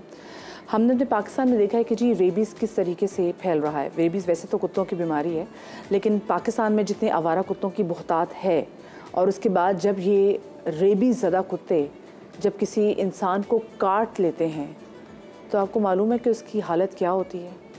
आपको याद है आज से 2-3 साल पहले लाड़काना में जिस बच्चे की रेबीज़ की वजह से डेथ हुई थी, वो बच्चा कितना तड़पता सिसकता माँ की गोद में चल बसा था। हमारे पास उसकी प्रॉपर वैक्सीन है। पाकिस्तान में तो उसकी रेबीज़ की तो वैक्सीन भी नहीं बनाई जा रही। ये तो वैक्सीन भी आपको पता है मतलब इंडिया से बनकर वैक्सीन आ रही होती है और उसके बाद जब दरमियान में टाइल्स हमारे मुतासर होते तो वहाँ से वैक्सीन आना भी बंद हो गई थी। अभी साल शुरू हुआ है और रेबीज़ का पहला केस जो है वो सामने भी आ गया है और गुज़िश्ता साल इस जानलेवा बीमारी रेबीज़ की वजह से 10 अमवात रिपोर्ट हुई थी। क्यों नहीं इसको एक एंड लग रहा, ये क्यों ख़त्म नहीं हो रहा? और जब हम आवारा कुत्तों को मारने के हवाले से बात करते हैं तो हम देखते हैं कि जानवरों की बहुत सारी तंजीमें हैं, वो भी सामने आ जाती हैं। There has to be a end to it. एक सलूशन होना चाहिए कि क्या होना चाहिए कि ताकि लोग इतनी तकलीफ दे मौत से ना मरें जो रेबीज़ की वजह से होती है। हमारे साथ इस वक्त स्टूडियोज़ में मौजूद हैं कतर हॉस्पिटल के मेडिकल डॉक्टर राशिद खानज़ादा, उनको शामिल गुफ्तगू करेंगे। बहुत शुक्रिया डॉक्टर साहब आपका कि आपने वक्त दिया। डॉक्टर साहब, सबसे पहले तो मैं चाहती हूँ कि आप लोगों को एक्सप्लेन करें कि ये रेबीज़ है क्या और ये किस तरीके से कुत्तों से इंसानों में ट्रांसफ़र होता है। सबसे पहले तो मैं आपको रेबीज़ के बारे में इतना बताऊँ कि ये एक वायरल इन्फेक्शन है जो कुत्तों को और उसके अलावा दूसरे जानवर जो मैमल्स होते हैं उनको इन्फेक्ट करता है।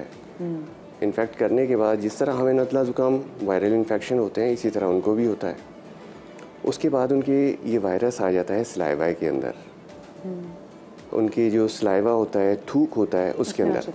अच्छा, जब वो ये ख़ास तौर पे हमारे ऐसे जानवर जो काटते हैं जिसमें सबसे पहले कुत्ता आ जाता है, तो वो अगर इन्फेक्टेड हो गया कुत्ता, उसको रेबीज़ है यानी वो रैबिड हो चुका है और वो किसी भी चीज़ को काटा है, इवन कि वो किसी गाय को काट ले। मैं आपकी एक छोटी सी इसकी एक बताऊंगा अपने गांव की कि क्या हुआ था उसके बारे में। पहले मैं आपको ये छोटी सी दूसरी बात बता दूं, उसको भी वो बीमारी ट्रांसमिट हो जाएगी। जब ये रेबीज़ हो गया, आज तक आपने सुना होगा किसी भी बीमारी के बारे में कि उसकी फैटेलिटी इतने % है, कि कैंसर है, आपने सर्वाइवल देखे होंगे उसके, बिल्कुल ठीक है ना।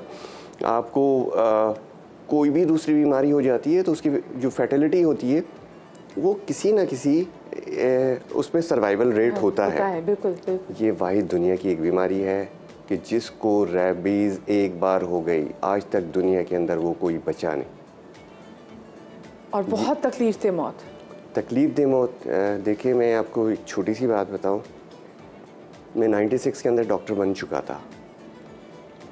अब लगा लीजिए कि 96 के बाद मैंने कितनी जगहों पर काम किया होगा और कितने पेशेंट जिनकी मैं इन हाथों से डेथ सर्टिफिकेट बना चुका हूँ। मुझे कभी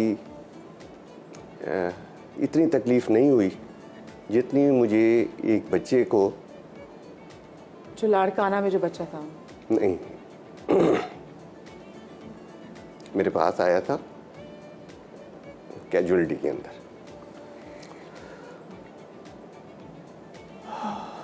उस फैमिली के 4 लोग मर चुके थे रेबीज से, और वो बच्चा जब लेकर आए तो ये देखने के लिए कि इसको प्रॉब्लम है, सिम्टम्स आ चुके हैं, रेबिड हो चुका है या नहीं,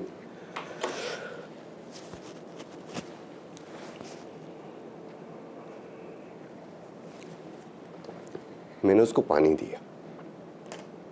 अच्छा, इसमें हाइड्रोफोबिया होता है, वो पानी पीते हुए लैरेंजियल स्पैज़म होता है, वो पी नहीं सकता, तो उसको वो लैरेंजियल स्पैज़म हुआ और वो पानी नहीं पी सका। मैंने उसे मरते हुए नहीं देखा, लेकिन क्योंकि मैं डॉक्टर हूँ मुझे पता है कि उसकी मौत कैसी हुई होगी। ये हैदराबाद की बात है, मुझे आज तक उसकी तकलीफ है। हम लोग जो है ना दहशतगर्द के हाथों मर जाएं उसके ऊपर कोई नहीं बोलता, लेकिन हमारे बच्चे कुत्ते के काटने की वजह से तड़प कर मरे तो हमारे बहुत सारी चीज़ें सामने आ जाती हैं। ये वाहिद बीमारी है जिसको हम चाहें तो जब चाहें ख़त्म कर सकते हैं। हम कहते हैं कि जी अपने जानवरों को वैक्सीन कर लेंगे, हम अपने बच्चों को वैक्सीन नहीं कर सके आज तक। हमारे बच्चे पोलियो और दूसरी बीमारियों से आज तक आज़ाद नहीं हो सके। हम क्या जानवरों को वैक्सीन करके अपने बच्चों को बचा लेंगे? नहीं है ऐसा। हकीकत फैक्ट यही है कि हमें वो बोल्ड स्टेप लेने होंगे जिसकी बेसिस के ऊपर हम अपने बच्चों को बचा सकें, इस कर्मनाक मौत से बचा सकें। और भी जैसे आपने बात की ना कि कैसे जब रेबीज़ का जो मुतासर जो शख्स होता है जब उसको आता है और उसके बाद आप उसको पानी नहीं दे सकते, तो लाड़काना का बच्चा बिल्कुल मेरी आंखों के सामने आ गया जिसकी माँ उसको पानी पिलाने की कोशिश कर रही थी और वो बच्चा पानी नहीं पी पा रहा था और वो बहुत ही तकलीफ दे मौत जो है वो बच्चा, अल्लाह ना करे कि किसी का प्यारा इतनी तकलीफ दे मौत से आगे। लेकिन मुझे बताएं, अगर किसी को ऐसा पागल कुत्ता काट लेता है तो क्या फौरी अगर उसको अस्पताल ले जाएं तो बचत हो सकती है? इसकी बहुत अच्छी बात है जो हमारे यहाँ पे ना लोगों को पता नहीं है। इसकी दो चीज़ें हैं। एक तो हम कहते हैं प्री एक्सपोजर वैक्सीनेशन, कि आज तक हमारे यहाँ पे ये था कि कुत्ता काटेगा तो वैक्सीन लगवाएंगे, है ना? नहीं, ऐसा नहीं है। जिस तरह आप दूसरे हेपेटाइटिस बी की वैक्सीन करवाते हैं, पोलियो की करवाते हैं, दूसरी बीमारियों की वैक्सीन करवाते हैं, इसकी भी पहले वैक्सीन करवा सकते हैं। दूसरा क्या है? Post exposure. अच्छा, पोस्ट एक्सपोजर के अंदर यह है कि सबसे पहले तो यही कंफर्म हो जाए कि आया इसको कुत्ते ने काटा है, नहीं, हाँ। वो रैबिड है या नहीं है। लेकिन अब हम इससे भी आगे चले गए कि चाहे वो रैबिड था या नहीं था, आपने एक तो वैक्सीन लगानी है। जो वैक्सीन क्या करेगी 14 दिन के वैक्सीन से पहले घर में भी कुछ हो सकता है? हाँ, घर के अंदर बहुत, ये बहुत इंपॉर्टेंट है। वो क्या है कि ये जो रैबीज़ का जो वायरस है ये मरता है कार्बोलिक सोप से। सोप एंड वाटर जो है ना, उससे आपको धोना है, उसको धोना है और आधे घंटे तक कम से कम धोना है। अच्छा। फिर उसके बाद डिसइंफेक्टेंट लगाना है और उसके बाद खुश्क करना है और उसे बंद नहीं करना। हाँ, उसको खुला रखना है। खुला रखना है। वजह इसकी बताता हूँ कि ये जब बंद हो जाता है ज़ख़म, तो ये सरवाइव करता है, स्किन के ऊपर सरवाइव नहीं करता है। ड्राई करना है उसको, ड्राई कर लेने से ये वायरस मर जाता है। ये टेम्परेचर वो 122 फ़ारेनहाइट होना चाहिए, तो हम वो तो नहीं दे सकते कि हम जला तो नहीं सकते। हाँ। तो एक तो उसको खुला कर देना है, उससे पहले आपने सॉप एंड वाटर से उसको धो लेना है आधा घंटा, कोई भी डिसइंफेक्टेंट उसके अंदर कोई भी आप उससे कर लेना है और उसको खुला रख देना है। वो जो हमारे यहाँ पे एक लेमैन वाली नहीं, वहाँ पे वो सिक्का रख दिया, पीतल का सिक्का रख दिया। यहाँ पर तो देखें, आप कराची में बैठे हुए हैं, शहरों में बैठे हुए हैं, आप तो उनको रिकॉर्ड कर रहे हैं जो इंटीरियर के अंदर जो वैसे ही मर जाते हैं, उनका पता नहीं है। उसमें मिर्चें बांध दी जाती हैं, उसमें तंबाकू बांध दिया जाता है। पर ये तो और तकलीफ हो जाता होगा। उसमें मिर्चें बांध दी जाती हैं, उसमें तंबाकू बांध दिया जाता है और उसको बंद कर दिया जाता है। और उसके बाद डेफिनेटली उसके साथ जो होना है। अच्छा, इसके बाद है क्या, अब आपको वैक्सीन के अलावा एक चीज़ और चाहिए, पहले से तैयार शुदा फौज जो इस ज़ख़म के अराउंड लगेगा, उसको इम्यूनोग्लोबुलिन्स कहते हैं। तो अब क्या होगा, 3 चीज़ें होंगी। पहले आपने साबुन से धो दिया उसको, दूसरा आपने उसके अराउंड लगा दिया, इम्यूनोग्लोबिन लगा दी। इम्यूनोग्लोबिन, उस इम्यूनोग्लोबिन क्या होते हैं, पहले से प्री प्रिपेयर्ड एंटीबॉडीज होती हैं उस रैबीज वायरस के खिलाफ। अब वो जो उस अराउंड उस जख्म के था, यहाँ अराउंड आपने लगाया तो वो वायरस उस जो आपने लगाया था वो मार देगा इसको यहीं पे। एक बात। दूसरा, उसका आधा आपने लगा दिया यहाँ पर, ताकि सेंट्रलाइज अगर यहाँ से निकलकर वो बॉडी में कहीं आया है तो वो भी मार। ठीक है, हाँ। दूसरे हाथ पे आपने लगा देना वैक्सीन। अच्छा। जो 14 दिन के बाद आपकी बॉडी के अंदर से फौज तैयार कराएगी। पहले से बनी बनाई फौज लगा दी आपने उसको मारने के लिए, वैक्सीन लगा दी आपने, आपकी बॉडी भी तैयार हो जाए इसके खिलाफ आइंदा के लिए, और एक ATS भी लगाएंगे। ठीक है। तो ये हमारे यहाँ पे लोगों के अंदर एक गलत फहमी है कि उन्होंने वैक्सीन लगवा ली, आपने इम्यूनोग्लोबुलिन नहीं लगवाए। अच्छा, क्विकली मेरे पास बिल्कुल भी ब्रेक का टाइम आ गया है, मुझे बताएं पता कोई निशानी जिससे पता चल सके कि हाँ ये कुत्ता जो है ये रेबीज है। अच्छा, दो निशानियाँ हैं। एक तो ये होता है कि बहुत ज़्यादा सोने लगता है, एक होता है कि वो सीधा चलता है, थूक और वो हर चीज़ को काटेगा, जहाँ चलेगा टक्कर मारेगा, हर चीज़ को काटेगा। वो पत्थर आ जाए, लकड़ी आ जाए, दरख्त आ जाए, व्हाटएवर कुछ भी आ जाए, वो ज़्यादा दूर तक देख नहीं सकता, चलते हुए हर चीज़ पे जो है वो अटैक करेगा। और एक छोटी सी बड़ी ज़बरदस्त है कि उसको दूसरे कुत्ते ज़रूर उसके पीछे भौंक रहे होंगे, वो पहचानते हैं कि ये रैबिट है। ओह, ठीक है, बहुत शुक्रिया जी। डॉक्टर राशिद खानदान हमारे साथ मौजूद थे, बड़ा इन्फॉर्मेटिव हमने सेगमेंट किया रेबीज़ के वाले से। प्लीज़ ख्याल रखिएगा।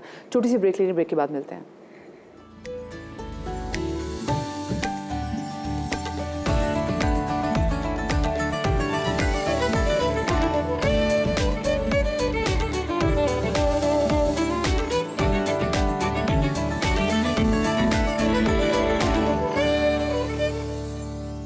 Welcome back after the break. और ब्रेक के बाद ज़रा बात कर लेते हैं अपने बचपन की ज़माने की, जो कि बहुत ही प्यारा एक ज़माना होता है। और हम में से कौन ऐसा होगा जिससे अपने बचपन में अपने घर के बाहर गली में कुछ खेलना ना हो, साइकिल ना चलाई हो, या फिर पकड़न पकड़ाई, ऐसी बहुत सारे ऐसे खेल होते थे जो ना खेलें, और फिर बाद में अम्मी की गुस्से भरी आवाज़ आती थी कि बस बहुत टाइम हो गया, तुम्हारे अब्बू घर आने वाले, तो जल्दी घर आ जाने कि 5 बजे से पहले का टाइम होता था कि बच्चे जितना खेल सकते हैं। और हम भी बस साइकिल पकड़ी और घर से बाहर निकले, और उसके बाद बड़ी मुश्किल से घर वापस आते थे।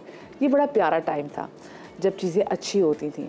अब तो ज़माना बिल्कुल ख़राब हो गया है। आउटडोर गेम्स की जगह अब इंडोर गेम्स ने ले ली है। इसकी एक बड़ी वजह ये भी है कि जी शहर के हालात इतने बेहतर नहीं है, लोग डरते हैं कि उनके बच्चों के साथ कहीं कुछ बुरा ना हो जाए, और इसीलिए जो आउटडोर गेम्स अब इंडोर गेम्स में कन्वर्ट हो गई हैं। तो इन इंडोर गेम्स में बच्चों को वो गेम्स ज़्यादा पसंद है जो एक्शन और थ्रिल से भरपूर होती हैं।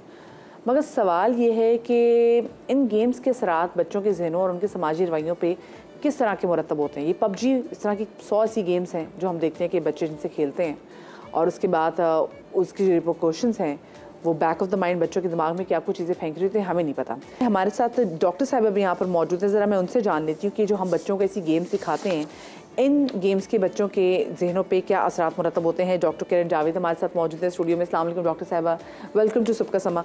डॉक्टर साहबा, ये जो आजकल बड़ी ऐसी गेम्स हैं जिसमें मार धाड़ हो रही है जी, PUBG है, जाके मारे और एक गन पकड़ी और आप लोगों को मारना शुरू कर देते हैं, ये बच्चे से क्या ले रहे हैं, क्या सीख रहे हैं बच्चे से? देखें, ये जो गेम्स हैं, बिल्कुल आपने सही फरमाया था कि जो गेमिंग है, खेल कूद है, ये एक बड़े अच्छा बच्चों के लिए एक एक्टिविटी भी है। लेकिन पेरेंट्स को ये चीज़ भी देखना है कि चुनाव, सिलेक्शन क्या होनी चाहिए खेल कूद की। इसी तरह अगर आप इंडोर गेम्स की बात करें तो इंडोर में हमारा आजकल digital video games, digital games, ये सब चीज़ों का बहुत, ये एरा जो है बड़े तेज़ी से बढ़ता चला जा रहा है। इस चीज़ का फ़रोग बच्चों में बहुत ज़्यादा बढ़ता चला जा रहा है। तो उसमें अगर आप देखिए एग्रेसिव, अगर आप गेम्स की बात करते हैं तो ये इसका इम्पैक्ट निहायत ही मनफी है जो बच्चों के जहन में जा रहे हैं। वो इस तरीके से कि जो कैरेक्टर्स हैं, जो गेम्स के अपने कैरेक्टर्स हैं, वो जिस तरीके से आप देखिए तो वो कैरेक्टर्स की जो मेकिंग होती है वो भी इस तरीके से बनाई जाती है। यू नो, अगर हम छोटे लेवल पर देखें तो हम बच्चों को तो टॉयज़ भी, जिस तरह छोटे टोडलर्स हैं उनको भी हम उनके पेरेंट्स को रिकमेंड करते हैं कि गन्स, वेपन्स टाइप के टॉयज़ भी इस एज में नहीं दें, because these are called aggressive toys. तो सोचिए जब गेमिंग्स में आप यही वेपन्स को या इसी तरह की चीज़ों को, मार वॉयलेंस को प्रमोट कर रहे हैं इनडायरेक्टली, अनकॉन्शियसली थ्रू गेमिंग, तो बच्चों पे उसके असरात वैसे ही मुरतब होते हैं। हमारे माइंड में न्यूरल कनेक्शंस होते हैं, न्यूरल वायरिंग होती है, जैसे एक सर्किट होता है तारों का, उससे लाइट जलती है, रोशनी होती है, तार से तार कनेक्ट होती है, सो हमारी नर्व से कनेक्ट होती है तो एक मैसेज बनता है। अच्छा, मैं अगर कह रहे देखो अपने बचपन की बात, तो बचपन में टॉम एंड जेरी भी देखते थे, तो उसमें भी लोग कहते थे कि भाई टॉम एंड जेरी से भी बच्चे जो है ना वो बड़ा गलत मैसेज ले रहे हैं कि वो जो जेरी है वो टॉम को मारी जा रहा है, कभी ऐसा करे कि उसके फ्राई पैन उसके मुँह को मार दिया है, कभी उसको वॉशिंग मशीन में डाल दिया है। और वेस्ट में कुछ ऐसे केसेस हुए थे कि बच्चे इतना इंस्पायर्ड हो जाते हैं और बच्चों को लगता है कि just a part of the game और कुछ नहीं होता। सो वो हमें इतने खौफनाक लगते थे। अब तो हम देखते हैं कि जी असल में इंसानी शक्ल के जो कैरेक्टर्स हैं वो एक दूसरे को मारे। और पबजी से तो हमने देखा कि बच्चों को ऐसी एडिक्शन हो गई थी कि एक बच्चा जिसको उसकी माँ ने मना किया, जो कि खुद एक नर्स थी, तो उनके अपने बच्चे ने अपनी माँ को मार दिया। ये मैं पाकिस्तान की बात कर रही हूँ, मैं किसी वेस्ट की बात भी नहीं कर रही। तो इतने क्या एडिक्शन आ जाती है किसी एक गेम को लेके कि हम बिल्कुल पागल हो जाते हैं और वो जैसे ऐसा लग रहा होता है कि आप कोई ड्रग ले रहे हैं, आप गेम नहीं खेले, आप कोई ड्रग ले रहे हो। बिल्कुल, आप टॉम एंड जेरी की जिस तरह से आप बात की तो बहुत से लोग बड़ी ये भी कहते हैं कि हमारे बचपन में भी तो टॉयज़ और इस तरह के गेम्स और इस तरह के कार्टून्स होते थे, तो हमें तो ऐसा कुछ नहीं हुआ। मैं इस पर सिर्फ ये कहना चाहती हूँ लोगों की उस टाइम पर अवेयरनेस नहीं थी, उस टाइम पर टेक्नोलॉजिकल रिवोल्यूशन इतना नहीं था कि ये चीज़ें मंजर आम पर आती कि नुकसान उस टाइम भी हो रहे थे, लेकिन इतना ज़्यादा टेक्नोलॉजिकल फास्ट नहीं चल रही थी, तो इस वजह से इतनी ज़्यादा चीज़ें ज़ाहिर नहीं हो रही थी। अब जबकि ये सब चीज़ें बहुत आम है तो अवेयरनेस बहुत ज़्यादा फैल रही है इस चीज़ में, और इस टेक्नोलॉजी की वजह से इस तरह की गेम्स बिल्ट होती चली जा रही हैं और गेम डेवलपर्स इस तरह के गेम्स बना रहे हैं कि जो लोगों को उसके साथ एडिक्ट कर दे। मैं आपको बताऊं, ये इम्पल्स कंट्रोल का इशू माइंड में आ जाता है। इंसान अपने ऊपर कंट्रोल नहीं रख पाता और वो चाहता है कि वो इस चीज़ को करता चला जाए, और उससे मिलेगा क्या कॉन्सिक्वेंसेस, हालांकि उसके नुकसान दें, लेकिन उसको उसका डोपामीन रेज हो रहा है। डोपामीन हमारे माइंड में होता है जो प्लेजर सीकिंग हमारे न्यूरोट्रांसमीटर होता है, वो रेज होता है and we feel good about it. जैसे आपने कुछ अच्छी चीज़ खा ली, कोई गिफ्ट मिल गया, कोई रिवॉर्ड मिल गया, पे स्केल बढ़ा, बोनस मिला, we feel good. These are natural ways to increase your dopamine levels. लेकिन लोग इस तरह नशे से भी लेते हैं, और गेमिंग एडिक्शन भी एक नशा है, इसमें इम्पल्स कंट्रोल नहीं होता बिकॉज दे वांट कि वो डोपामिन रेज उनको मिले। अभी डोपामिन अवेयरनेस में नहीं होता, लेकिन जो फील और प्लेजर फील आ रहा होता है ना, उस फील को वो बार बार टेक करना चाहते हैं। इस वजह से उनको पेरेंट्स, आसपास के अजीज, कोई भी उतना प्रेफरेंस और प्रायोरिटी पे नहीं लगते जितना वो प्लेजर सीकिंग बिहेवियर है। देखती हूँ कि ऐसी फिल्म ज़्यादा पसंद की जाती हैं। नेटफ्लिक्स में भी वो सीरीज़ बहुत ज़्यादा कामयाब होती हैं जिसमें बहुत ज़्यादा ब्लडशेड दिखाया जाए, जिसमें बहुत ज़्यादा मार धाड़ हो, जिसमें बहुत ज़्यादा वायलेंस हो। फिल्म्स भी हम देख रहे हैं कि अब ऐसी बन रही हैं जिसमें वायलेंस बेइंतहा का होता है, लोग देखते हैं, पसंद करते हैं। तो क्या ये वही एटीट्यूड है जो इनकलकेट कर रही हैं ये तमाम तर कार्टून, ये तमाम तर गेम्स हमारे दिमागों पे, और फिर हम भी यही चीज़ देखना चाह रहे हैं? देखिए, बनाने वाले सेटिस्फैक्शन मिल रही है हमें कि हमारे सामने कोई किसी को, देखिए बनाने वाले ह्यूमन की साइकी देख रहे हैं कि किस चीज़ से वो ज़्यादा टेम्प्ट हो रहा है, वो ये नहीं देख रहे इसकी कॉन्सिक्वेंसेस क्या हैं। अच्छा, वो देख भी रहे हैं तो they are intentionally doing it because market ऊंची करनी है, उनको अपनी रेटिंग ज़्यादा चाहिए, उनको हर चीज़ का अंडरलाइन जो एक रीज़न होता है मॉनिटरी बहुत ज़्यादा उनको एक ये प्लेजर मिलता है, रिइंफोर्समेंट मिलती है। इस वजह से वो बनाते चले जाते हैं। हम फ्रस्ट्रेशन, आजकल के दौर में फ्रस्ट्रेशन से गुजर रहे हैं, तो जब इस तरह की चीज़ें देखते हैं तो हमारी अपनी नर्व्स, अपने कॉन्शियस अनकॉन्शियस लेवल पर फ्रस्ट्रेशंस को ठंड मिल रही होती है। किसी ने किसी को मार दिया, या हमने गेमिंग्स के थ्रू ही उस पे अपना वेंट आउट करने का। एग्जैक्टली, लेकिन मुझे पता है पिछले, but this is very wrong, this is wrong coping, this is negative. I know, लेकिन किरण मुझे भी तो बताएं, पिछले दिनों आपको याद है कोई ब्लू वेल की भी कोई सी गेम आ गई थी, और पता नहीं कौन कौन सी और ऐसी चीजें आ गई जिसकी वजह से बच्चे सुसाइड की तरफ चले गए थे, तरफ जा रहे थे। बिल्कुल ऐसा है। तो ये कैसी चीज, एक गेम नहीं आपको दिमागी तौर पर ऐसे कैसे मफलूज कर दिया कि आपने अपनी जिंदगी का खात्मा कर लिया?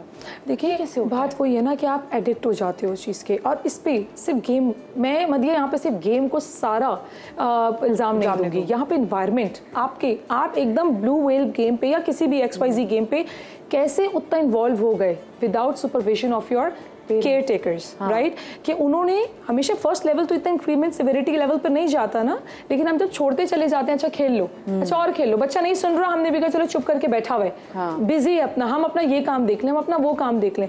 आपको नहीं पता कि वो अंदर कुछ ही घंटों में, वो मिनट्स घंटों में चेंज हो जाते हैं। आप यकीन करें, हमने ऐसे ट्रीट भी किया 12-12 घंटे की गेमिंग एडिक्शन के साथ रिहैबिलिटेशन हमने करवाया है 21 ईयर्स ओल्ड, 22 ईयर्स ओल्ड को। इसी तरह हमारे पास 15-16 साल के बच्चे भी आते हैं सिर्फ गेमिंग एडिक्शन के साथ, कोई नशा जिंदगी में, सब्सटेंस, कोई ड्रग कभी यूज़ नहीं किया, सिर्फ गेमिंग एडिक्शन के साथ। अच्छा, और माँ बाप भी इस गेमिंग एडिक्शन का कहना कि फ़ायदा उठाते हो, कहते हैं जी अच्छा रिजल्ट लेकर आओगे तो तुम्हें ये गेम लेके दूंगा। अच्छा, मतलब मुझे अपना बचपन याद है कि हम जहाँ बैठते थे वहाँ पे लैपटॉप की टेबल भी ऐसी थी कि पीछे से अम्मी देख रही होती थी कि क्या चीज़ें चल रही हैं। अब तो आपके फ़ोन में सब कुछ चीज़ें आ गई, ये बच्चे तमाम तो चीज़ें अपनी गेम में खेल रहे हैं, जो भी गेम खेले अपने फ़ोन में सारा खेल रहे हैं। मतलब देखिए, राइट टाइम पर राइट वक्त के साथ सुपरविजन होना, कंटेंट क्या देखा जा रहा है, कितने टाइम के लिए देखा जा रहा है, एक प्रॉपर स्ट्रक्चर डिफाइंड बाउंड्री के साथ। तो ट्रस्ट में जब बच्चे टीन एज और से समझदारी में जाते हैं तो उनकी वो चीज़ें इनकैलकुलेट हो जाती हैं, वो अंदर हमारे इनग्रेन हो जाती हैं। तो फिर आप बड़े हो के भी एक लिमिट के साथ आदत हो चुकी होती है। लेकिन आप जब उठो और अलार्मिंग साइन ही उसको 15-16 साल की उम्र में ले रहे हो या 20 साल की उम्र में ले रहे हो, तो उसकी जो हालत हो चुकी है इतने सालों में उस चीज़ के साथ, बहुत खतरनाक। इसी बच्चे की जब शादी होती होगी तो ये वहाँ पे भी एग्रेशन अपने कैसे वेंट आउट करता होगा। तो ये तो इसका मतलब है कि ये बच्चे जिनका अपना दिमागी तौर पर ये इतने बेहतर नहीं होते बिकॉज ऑफ द एडिक्शन जो उनकी है, तो ये तो फिर आगे जाके अपने रिलेशनशिप भी ख़राब करते होंगे। आप देखें घर पे भी तो रिलेशनशिप ख़राब है ना, जो पेरेंट्स के साथ अपने सिबलिंग्स के साथ बैठना नहीं पसंद कर रहे हैं। आप देखिए साइकोलॉजिकल इम्पैक्ट्स, आइसोलेशन, अकेले रूम में बैठ के जस्ट गेम्स चल रही हैं, सिर्फ शेयर नहीं कर सकते आप, या किसी भी डिवाइस के साथ आप सिर्फ उसके साथ हैं। इसके अलावा आप इंसोम्निक हो जाते हो, आपकी नींद डिस्टर्ब, इसके अलावा फिजिकल सिम्टम्स, आपको सर्वाइकल इश्यूज आ जाते हैं because all the time you are down, और आपके तमाम नर्व्स, आपके मसल्स स्पैज़म, इन सब के इश्यूज आने लग जाते हैं। बट जो आपकी ये डोपामीन रेस की जो सीकिंग बिहेवियर है ना, ये आपको इन सब चीज़ों से भुला देता है। कॉन्सिक्वेंसेस जितने डिजास्टर्स हो, आप अपने प्लेजर सीकिंग उस चीज़ से लगे रहते हो। सोल्यूशन क्या है?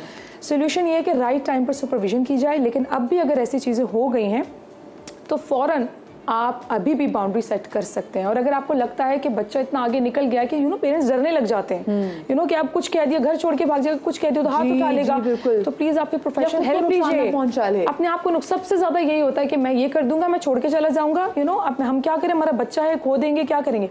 सो प्लीज की प्रोफेशनल हेल्प की आप जरूर जाएं, कॉपरेट वो करेंगे आपके साथ और आपको बताएंगे कि क्या क्या तरीक़ेकार हो सकते हैं, क्या लाहेअमल इख्तियार किया जा सकता है उनको अपने ट्रैक पे लाने के लिए। टाइम लगता है लेकिन सोल्यूशन बिल्कुल है इस चीज़ को, बिल्कुल हम नाउमीद नहीं हो सकते। बिल्कुल सोल्यूशन हमारे पास मौजूद है। बिल्कुल, बहुत शुक्रिया जी। किरण जावेद हमारे साथ मौजूद थे, माहिर नफ्सियात। और देखें, हमें अपने बच्चों पे ना एक चेक रखने की ज़रूरत है कि हमारे बच्चे जो हैं वो क्या कर रहे हैं। बच्चों पे अपने चेक रखें, और वैसे भी आजकल अपने आप पे भी ज़रा चेक रखें भी, क्योंकि मुल्क भर में हम देख रहे हैं कि सर्द मौसम है और इस सर्दी के मौसम में हीटर का इस्तेमाल बहुत ज़्यादा किया जाता है। हीटर ठंडे मौसम में आपको राहत तो देता है, लेकिन इसके कई नुकसानात भी हैं। रूम हीटर्स जो हैं वो हवा को भी खुश्क कर देते हैं, जिससे जल्द आँखें और गला वो भी खुश्क हो सकता है, और हीटर्स दमे और एलर्जी का बाइस भी बनते हैं। और अगर यही हीटर्स ज़्यादा पुराने हों, ज़्यादा गर्मी खारिज करते हैं, जिससे आग लगने का भी ख़तरा बढ़ जाता है। खुदा ना खासा गैस की लीकेज हो और गैस ना आ रही, उसके बाद गैस आने लग जाए, तो उससे भी आपको पता है कि बहुत इशू हो सकता है। तो एहतियात कीजिए, अपने और अपने प्यारों का ख्याल भी रखिए, और ऐसी आदत कोशिश करें तर्क करने के जिससे आपकी या किसी और की जान को नुकसान हो सकता है। मैं आपको इजाज़त देती हूँ। अपना बहुत सारा ख्याल रखिएगा। शाद रहिए, आबाद रहिए। कल मुलाकात होगी। अल्लाह हाफ़िज़।